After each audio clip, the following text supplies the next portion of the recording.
আমি যে তোমার সাথে দেখা করতে আসি বাবা জেনে গেছে। না আসাটাই ভালো। কি লাভ? একদম বাজে বোকানো।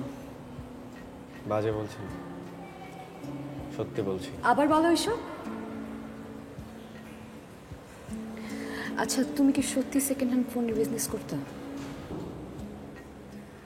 তাহলে যে ফোনের জন্য এত কিছু হয়ে যাইতেছে ফোনটা কোথায় কার কাছে বের করলে তো সবকিছু প্রমাণ হয়ে যায়, তাই না?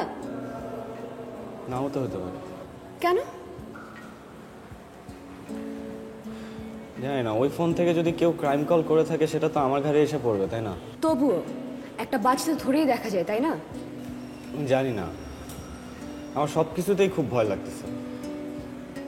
যাই হইতেছে কেমন জানি সব কিছু এগেনস্টে চলে যাইতেছে। কিন্তু আমি এই বাজিটা ধরতে চাই। কি হলো? একটা উপায় কিন্তু আছে। তো কি উপায় বলো সেটা।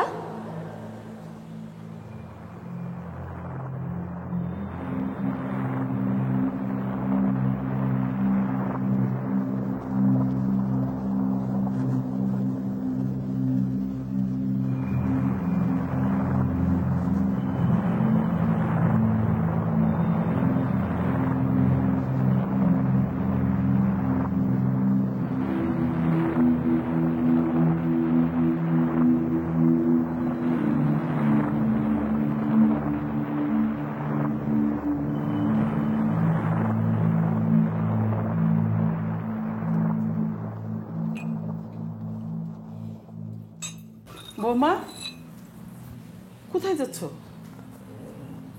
না মানে ওই আম্মা ওই বাবার শরীরটা হঠাৎ করে একটু খারাপ হয়ে গেছে, আর আজকে বাবার কেমো ডেটও ছিল।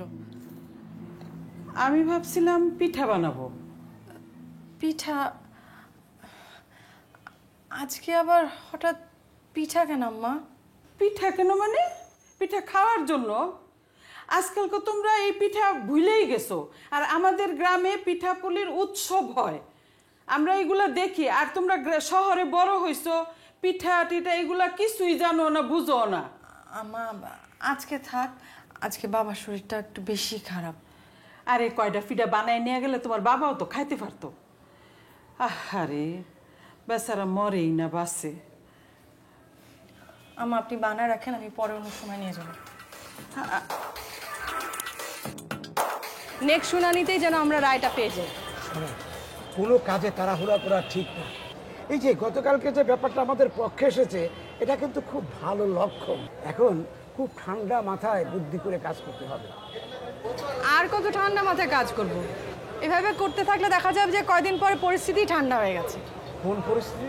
আরে এই যে এত এত দৌড়ঝাঁপ করে মিডিয়া ফিডিয়া আন্দোলন কত কিছু করছি, পাবলিক কি এই ইস্যু এতদিন মনে রাখবে? দেখা যাবে কয়দিন পরে নতুন আরেকটা ইস্যু আসবে, এটা ভুলে যাবে। আরে না না না, যতটুকু আমাদের দরকার ছিল ততটুকু আমরা নিয়েছি। এখন বুদ্ধি খাটায় কাজ করতে হবে। দেখলেন না যে কিভাবে রিমান্ডটা করিয়ে দিলাম? হ্যাঁ, সেটাও তো আমার বুদ্ধিতেই। রুবেলরা যদি সাক্ষী না দিত যে বিপুল চোরাই মোবাইলের ব্যবসা করে, তাহলে কি ওকে রিমান্ডে নিতে পারতেন? এই জন্য তো ম্যাডাম যে আপনার কেসটা করে আমি খুব মজা পাচ্ছি। এই বুদ্ধির সাথে সাথে যদি একটু কি? না না, আমি আমার পেমেন্টের কথা বলছিলাম। আপনি আছেন খালি আপনার টাকা নিয়ে।